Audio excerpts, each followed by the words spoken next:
Ada sahabat ketika perang itu tangannya terputus, kakinya juga terputus.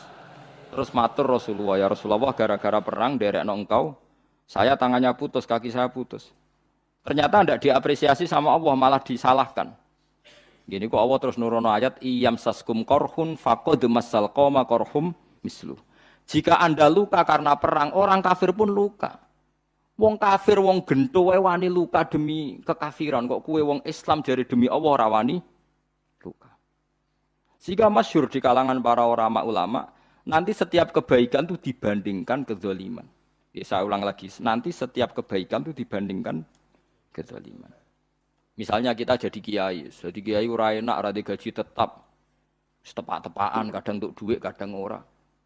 Enak jadi PNS, gajinya tetap. Nanti kita disalahkan Tuhan. Pedagang narkoba itu gajinya juga enggak tetap. Risikonya tinggi, ditangkap polisi, hukumannya mati, itu saja berani. Kowe nyai dirimo ngono ra wani.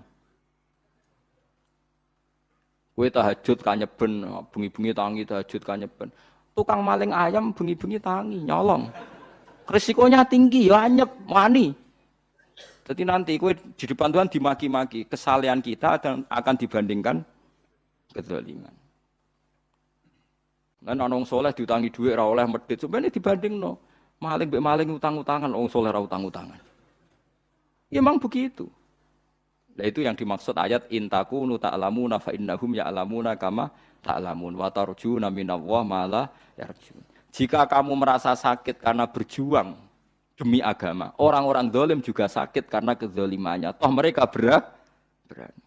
Coba jadi kiai bandar narkoba resikonya tinggi mana coba? Resiko jadi bandar narkoba. Antar geng narkoba juga musuhan, takut ditangkap polisi. Jadi kiai paling ngomong hasud sidik-sidik. Paling wong ngrasani. Kiai iso ngene omong tok ora iso nglakoni paling gitu. Padha kiai ini paling hasud. Ya sidik-sidik lah, paling seret. Kalau bandar narkoba gak cocok, nembak. Karena rivalitas mereka ekstrim. Sehingga kalau sampai cemen jadi kiai nanti ya diingatkan Allah dibandingkan orang apa? Zalim.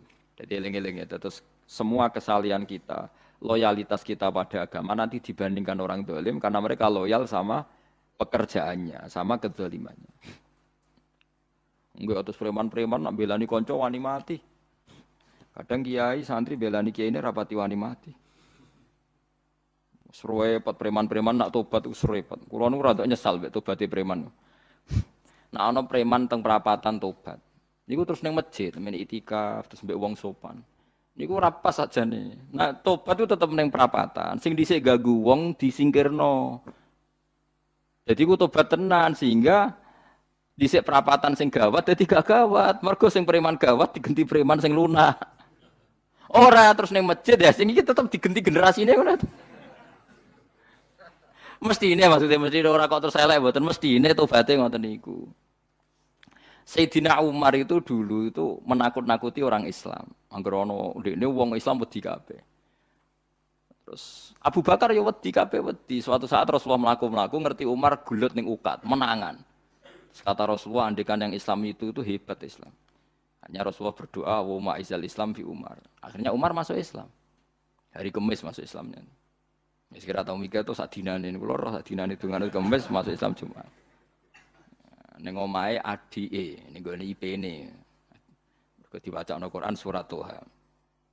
Bareng Islam metuki Nabi, mun walhasil bareng Islam teng Zaid bin Arqam ning mbene Nabi terus langsung marani omahe Abu Jahal ora terus ning masjid menenge langsung marani Abu Jahal. Angger ki ganggu Nabi tak pateni. Bariku marani Abu Jahal. Aku saiki wis Islam iki ganggu Nabi tak pateni. Gentenan wong kafir sing delik. Paham nggih? Jadi enak maksudnya. Lah misalnya terus Umar jadi sopan santun terus ketemu wong dilo, ketemu Abu Lahab monggo daerah akhir. Wah. Kacau. Artinya enggak ada perubahan kan kalau gitu. Lan Ruhin mantan preman mboten kok tobaté ning kene ora roh kok. Mboten harus kiai dene. Mestine ngoten.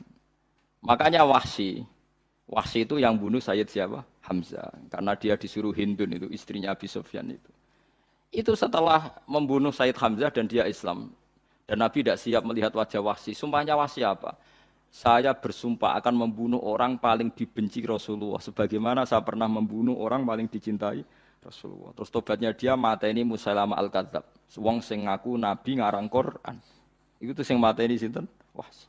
Jare Wahsy sebagaimana aku pernah membunuh orang paling dicintai Rasulullah, tobat saya membunuh orang paling dibenci Rasulullah. Nah, misalnya terus Wahsy tobat, sampean nyapu masjid, terus gak duwe selera tarung. Zaman kafir tarungnya tenanan, bareng Islam menyapu masjid. Bariku ngiseni jedinge terus bareng dijak perang wedi wae repot. Ya niku ide kula tapi ora usah lakoni. Mau cerita ilmu, sampeyan ora kudu nglakoni.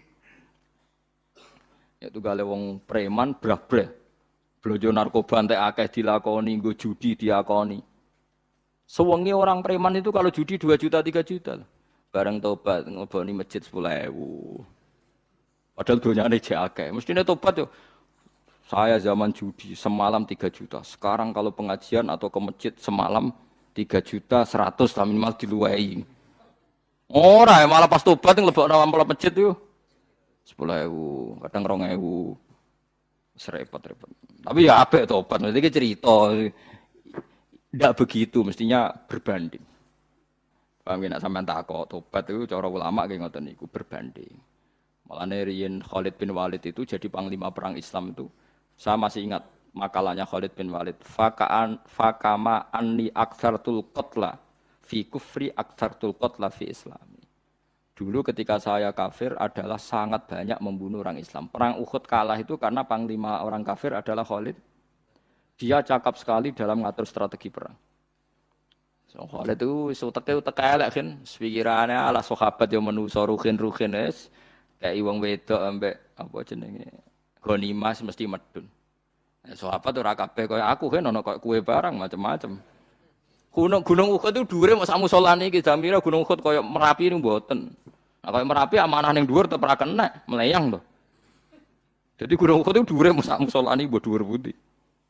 Wong kula nate mriko bolak-balik kan nggih bisa nek urung tahu.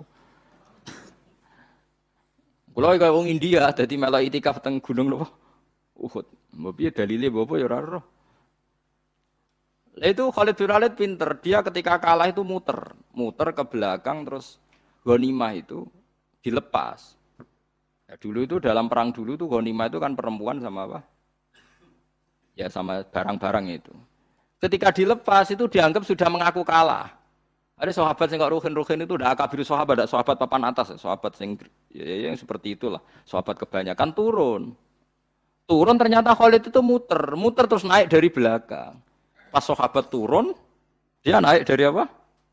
Yo penak karek manai kok dhuwur, itu akhirnya kalah. Itu ya gara-gara strategi ini Khalid bin Walid. Nah terus dia bersumpah, saya bersumpah semua kecerdasan saya, semua kecanggihan saya akan saya gunakan untuk membela Islam. Itu kelimake itu di perang Tabuk, di perang Yarmuk, di perang Tabuk.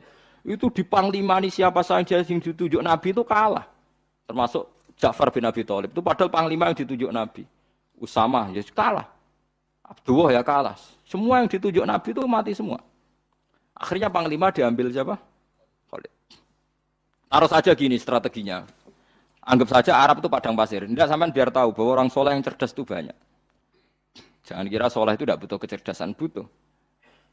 Arab itu kan padang pasir. Mau jelas gini, gambarannya apa? Padang pasir. Itu kalau perang itu kan taruh saja orang Islam itu 3.000 musuhnya 10.000. Memang kejadiannya gitu, 3.000 musuh 10.000. Itu kan berbanding berapa itu? 30 ya? 1 banding 3 ya? Nah itu dulu, pasukan-pasukan Islam dulu itu sama-sama seperti saf salat. Jadi memanjang. Ya akhirnya perang itu kelihatan sekali mana yang sedikit, mana yang banyak. Habis Khalid strateginya dirubah. 100 orang di depan, anggap saja gitu. Pokoknya tak gambaran coro Jawa paling gampang. Lagi maca kitabnya malah bingung gitu. 100 pasukan kuda yang di depan itu disuruh negarkan kuda. Disebut fal mughirati subha itu. Yang itu wal adiyati napa? Dobha fal mughirati subha itu. Pokoknya anggap seperti itu. Fal muriyati apa? Qadha itu. Kuda yang 100 di depan disuruh menegarkan. Pokoknya kon gerak sehingga debu itu banyak bertebangan.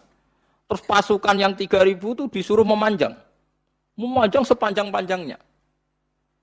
Karena di depan ini ada tegaran kuda tadi, orang kafir yang di sana itu melihatnya ada bantuan datang baru. Wih, pasukan Islam toko wakeh, panjang lagi. Dikira jumlahnya itu sampai 50.000 lebih. Paham sih kalau maksudnya? Jika wong kafir melaju perkara ini tidak mungkin kita tandingi, orang Islam dapat bantuan baru, padahal ya wongnya podo. Mau dari setok dirubah. Nah, misalnya si mimpin Mustafa sembah jare mati ya syahid, ya mati kabeh wong Islam. Nah itu artinya dia masih ingat betul. Saya dulu pernah menggunakan kecerdasan yang sama untuk mengalahkan umat Islam. Saya bersumpah kecerdasan yang sama akan saya gunakan untuk memenangkan Islam. Lalu coba bayangkan nonton ada padang pasir 3.000 orang yang 100 di depan negarno kuda supaya pandangan tidak begitu jelas. Terus yang belakangnya memanjang dari jauh kan kelihatan pasukan dapat bantuan baru. Padahal ya orangnya sama. Akhirnya orang kafir merasa wah nggak imbang. Kita ada imbang karena orang Islam dapat bantuan. Terus menang perang itu. Lah itu tobat bener gitu loh. Orang kok pas kafir cerdas, bareng Islam tobat nyapu masjid. Sebarigus ngaji ngantuk. Padahal zaman kafir cerdas, memperdayakan ekonomi nganti sugih blegeder. Bareng Islam terus dunia nentek melarat, terus nyapu masjid, sebariku sholat qobliyah ba'diyah mulai, mau poso sunat. Ya tidak apa-apa itu, tapi sugih tetap. Kok zaman kafir sugih, zaman Islam kere. Mestinya zaman Islam ya sugih, terus kecerdasan dan hartanya untuk liizatil Islam wal muslimin. Mestinya, tapi ya nggak apa-apa kalau ada tobat model gitu ya tidak apa-apa. Ojo kok terus dari Gus Pak ngono ku elek ya ora ana jenenge tobat mesti apik, tapi enggak fair gitu loh. Masuk zaman nakal serius, zaman tobat sekenanya itu kan